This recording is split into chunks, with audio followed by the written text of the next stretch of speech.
تبسم للحياة تساءل قل أين الطريق لا تحزن تفاءل هو الله يرضيك تبسم. Bismillahirrahmanirrahim. Assalamualaikum warahmatullahi wabarakatuh. Bismillahi walhamdulillah wassalatu wassalamu ala rasulillah Muhammad ibni Abdillah wa ala alihi wa sahbihi wa mawala amma ba'd.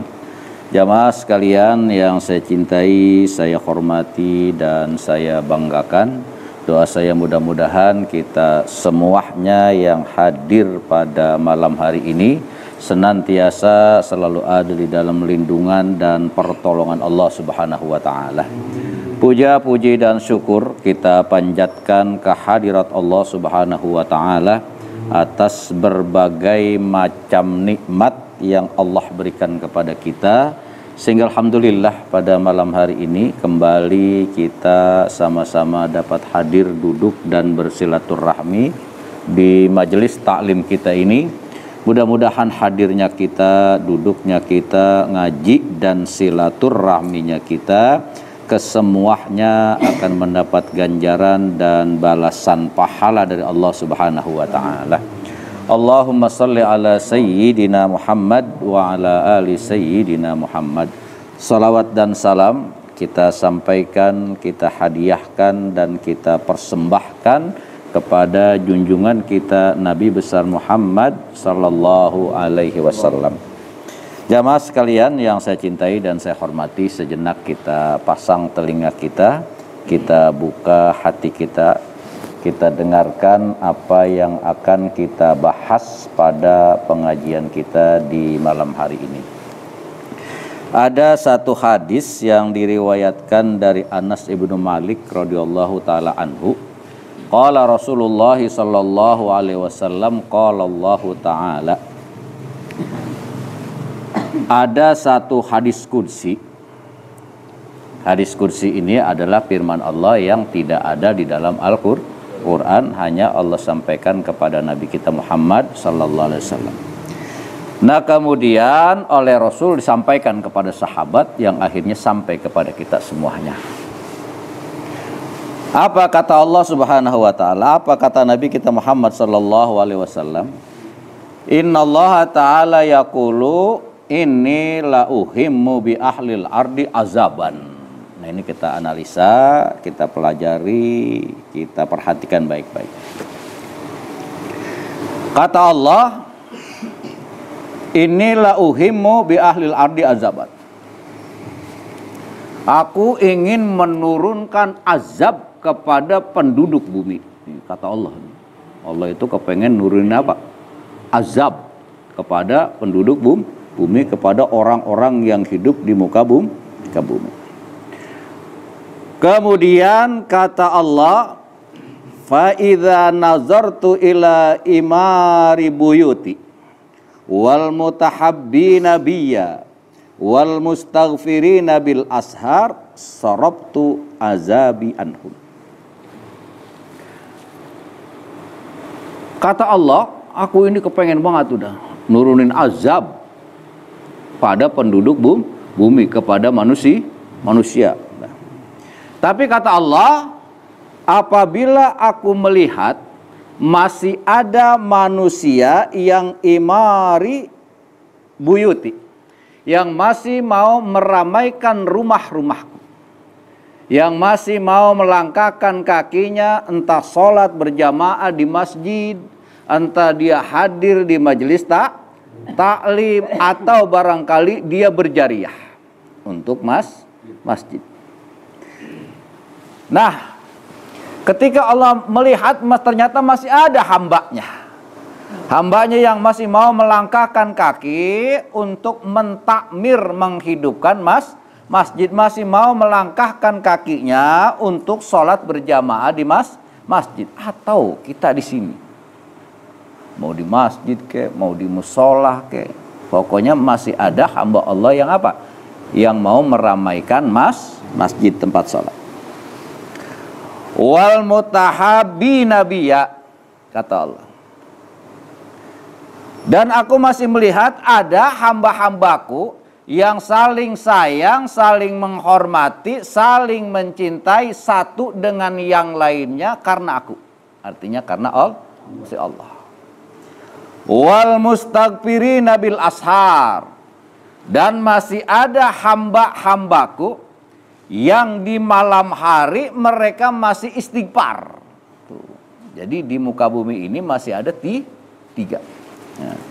Masih ada manusia yang meramaikan, menghidupkan masjid lewat sholatnya di masjid, sholat jamaah, hadir dan duduknya di majelis taklim, atau dia punya rezeki, dia jariah untuk masjid, untuk pemeliharaan masjid. Kemudian juga masih ada hamba-hamba Allah itu yang saling mencintai, menyayangi dan menghormati karena Allah. Wal mustaghfirina bil ashar. Dan ternyata masih ada manusia-manusia yang di tengah malam itu mereka bangun, kemudian mereka minta ampun, mereka istighfar. Jam 3 orang-orang lagi pada tidur, dia bangun. Jam 4 kah dia bangun, pokoknya sebelum subuh. Nah, ketika Allah Subhanahu wa taala melihat masih ada hamba-hambanya yang seperti ini, lalu apa kata Allah? Sarabtu azabi anhum. Aku palingkan azabku dari mereka. Tuh. Nah, kita pertanyaannya, kita adanya di golongan mana ini kita ini ya? Iya. Apa kita termasuk orang yang meramaikan masjid? Apa kita termasuk orang-orang yang saling cinta karena Allah? Atau kita ini orang yang suka bangun malam istighfar kepada Allah? Nah, ini kita ada di golongan mana kita ini? Nah, kalau kagak ada sama sekali, ke masjid sholat jamaah enggak, atau ke musola sini enggak, kemudian enggak saling sayang, enggak saling hormat sesama umat Islam, wal mustaghfirina bil ashar juga enggak, bangun tengah malam istighfar juga enggak. Nah, kalau sampai tiga-tiganya enggak, ini hati-hati kita ini. Jamaah sekalian yang dimuliakan Allah, sekarang ini zaman adalah zaman fitnah. Zaman apa? Fitnah. Dan pelaku fitnah itu hampir seluruh manusia. Entah dia kiainya, dia ulama, dia ustadz, dia habaib, udah semuanya saling memfitnah satu dengan yang lain. Nah, makanya yang beruntung sekarang ini nih, orang yang kagak megang HP tuh yang paling beruntung tuh, selamat tuh nantinya tuh. Yang masih megang HP bisa-bisa jadi kebawa nih. Gitu. Nah, Allah Subhanahu wa taala berfirman, innamal mu'minuna ikhwatun fa aslihu baina akhwaikum. Ini kata Allah. Sesungguhnya sesama orang mukmin itu adalah bersaudara. Nah, kalau terjadi apa-apa, kata Allah, fa aslihu baina akhwaikum. Islah. Tuh. Jangan saling fitnah, jangan saling tuduh, apalah segala macam. Nah, sekarang ini terjadi habis-habisan ini. Terjadi habis-habisan. Kemudian dampaknya kemana? Kedampaknya adalah ke muhibbinnya, ke pengikut-pengikutnya. Ini sekarang coba dan nih jamaah nih yang suka buka-buka HP nih, ngeliat-liat HP. Mulai sekarang berhenti dah. Sekarang kan lagi terjadi perdebatan yang luar biasa antara keturunan Wali Songo dengan keturunan Habaib gitu. Begitu ya. Sekarang habis-habisan nih. Nah, keturunan Wali Songo mengatakan apa? Habaib itu bukan anak cucunya Nabi. Kemudian Habaib juga berpendapat bahwa keturunan Wali Songo itu bukan keturunan Nabi. Mereka saling mengklaim dirinya. Habaib katanya keturunan Nabi, Wali Songo pun demikian. Akhirnya apa yang timbul? Saling mempertahankan pendapat dan keyakinannya. Maka yang terjadi adalah saling fitnah. Nah, kita orang awam, kita orang bodoh mah nggak ngerti apa-apa kan? Artinya bagaimana? Lah yang bikin fitnah, yang bikin keributan, yang bikin perpecahan bukan kita orang biasa, tapi mereka. Ya entah itu habaibnya, ya entah itu kiainya, ya entah itu ulamanya. Nah, mereka saling fitnah, saling jelek, wah segala macam mereka lakukan. Nanti pengaruhnya kemana? Ke muhibinnya, ke pengikutnya. Yang ta'asub dan fanatik kesini belain ini, yang ta'asub dan fanatik belain ini, yang ribut apanya nantinya? Nah, makanya udah. Sekarang yang megang HP berhenti nonton gituan, jangan sampai ke bawah-bawah. Gitu. Mereka itu baca Al-Quran, mereka paham, mereka ngerti. Innamal mu'minuna ikhwatun, pakai tak marbuta itu mereka paham seharusnya kan. Mereka ngerti kenapa Allah Subhanahu wa taala itu pakai tak marbuto. Itu ada pengertiannya, ada pemahamannya. Mereka ngerti semua, tapi kenapa mereka melakukan hal seperti ini? Maka inilah zamannya, zaman apa namanya? Zaman fitnah, zaman edan, dan pelakunya bukan orang sembarangan, imbasnya kepada orang-orang yang pengikut-pengikutnya. Makanya kita mau tutup muka, tutup mata, tutup kuping. Tuh kita mau. Kenapa saya menganjurkan tutup mata, tutup kuping? Nih sekarang ada pembelanya Wali Songo, misal, ngikutinlah kita, pengikutnya kita, pencintanya kita, muhibbinnya kita. Mereka mengatakan para habaib itu bukan zuriyahnya Nabi. Udah tuh, ulamanya bilang begitu karena kita cinta sama guru kita, ngikutin apa kata mereka. Ternyata apa yang pendapat mereka salah. Ternyata habaib ini adalah memang benar-benar cucu Nabi. Nah, kita udah terlalu cinta sama guru kita yang mengatakan bahwa habaib itu bukan zuriyah Nabi. Salah nggak kira-kira kita? Ngikut yang salah. Sekarang kita lagi dah nih sebagai muhibbin habaib, bela kita abis-abisan. Ternyata habaibnya juga bukan zuriyahnya Nabi. Salah nggak kita? Makanya lebih baik apa? Lah iya udah diam, tekap mata, tekap kuping. Jangan sampai nanti khawatir. Khawatir. Salah aja kita. Kita mengatakan bahwa habaib bukan zuriyah Nabi, ternyata benar-benar cucunya. Ternyata kita mengklaim, mengatakan udah hujat segala macam, ternyata salah kita. Dosa nggak kira-kira? Dosa. Tuh. Nah makanya untuk itu kita mah jangan apa? Jangan ikut-ikutan. Lalu apa pegangan kita? Pegangan kita adalah sesungguhnya sebaik-baik manusia di sisi Allah adalah atqakum. Inna akramakum indallahi atqakum. Sebaik manusia yang paling mulia di sisi Allah itu adalah takwanya. Nah kalau sudah bicara takwa, maka kagak bicara yang lain lagi udah. Lu mau keturunan apa kek? Lu mau keturunan apa kek? Kan begitu ya. Lu mau keturunan habaib kek, mau Wali Songo kek, mau siapa kek? Yang paling dinilai oleh Allah adalah apanya? Takwahnya. Kalau sudah begini mah enggak Arab, enggak Ajam, enggak habaib, enggak ahwal.